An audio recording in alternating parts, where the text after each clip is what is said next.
Madame Nicole Kavira Kinyoma. Je suis coordonnatrice du mouvement des indignés de la situation sécuritaire en RDC. Et la raison de notre réjouissance aujourd'hui est que les peuples gagnent toujours.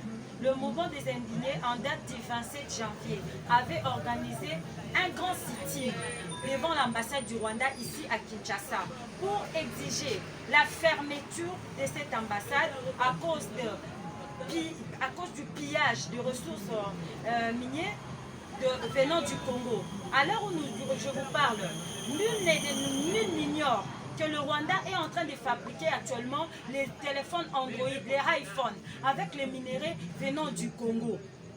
Deuxièmement, nous savons tous que la guerre des 6 jours a eu comme terrain la République démocratique du Congo, où 2 pays se battaient sur le sol congolais, avec toutes les conséquences qui pouvaient entraîner cette guerre, ici en RDC. La guerre s'était déroulée à Kisangani, c'était l'Ouganda et le Rwanda qui sont venus se battre sur notre terre.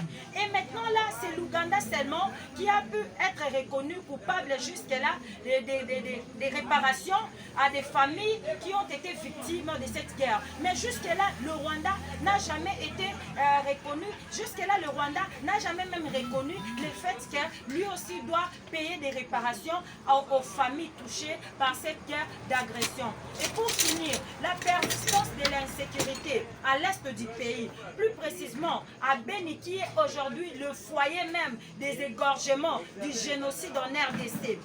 Le grand rôle que le Rwanda est en train de jouer depuis maintenant 24 ans. Ça ne vient pas de moi, ça vient de la communauté internationale, ça vient des différents rapports internationaux, des rapports des ONG nationales, des ONG locales. L'Afrique tout entière, le monde tout entier, même la RDC. Nous tous, nous savons que le Rwanda et l'Ouganda, tous ces pays-là ont des grands rôles à jouer par rapport à la persistance de l'insécurité. Voilà ce qui a été notre motivation pour organiser les sit-ins devant l'ambassade du Rwanda.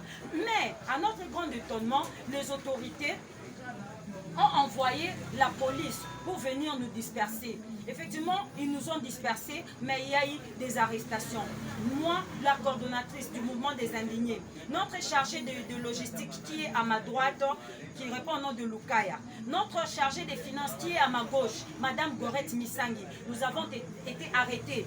Nous avons été arrêtés et nous avons été gardés en vue à l'Ipekin, ici à Kinshasa, à la police. Ensuite, nous avons été transférés même à l'ANER. Nous avons pu faire 6 jours de détention avant d'être libérés. Voilà pourquoi nous manifestons notre joie aujourd'hui. Parce que les autorités du pays ont pu mener des enquêtes. Que ce soit à l'Ipekin, que ce soit à l'ANER. Ils ont mené les instigations et ont trouvé qu'à la fin des comptes, le mouvement des indignés est un mouvement de la société civile. Nous n'avons rien à voir avec la politique ou les partis politiques. Raison pour laquelle les autorités ont jugé mieux de nous remettre en liberté. Voilà pourquoi les indignés sont réunis aujourd'hui devant l'RTG pour manifester leur joie par rapport aux combattants, combattantes qui ont été arrêtés et qui sont remis en liberté.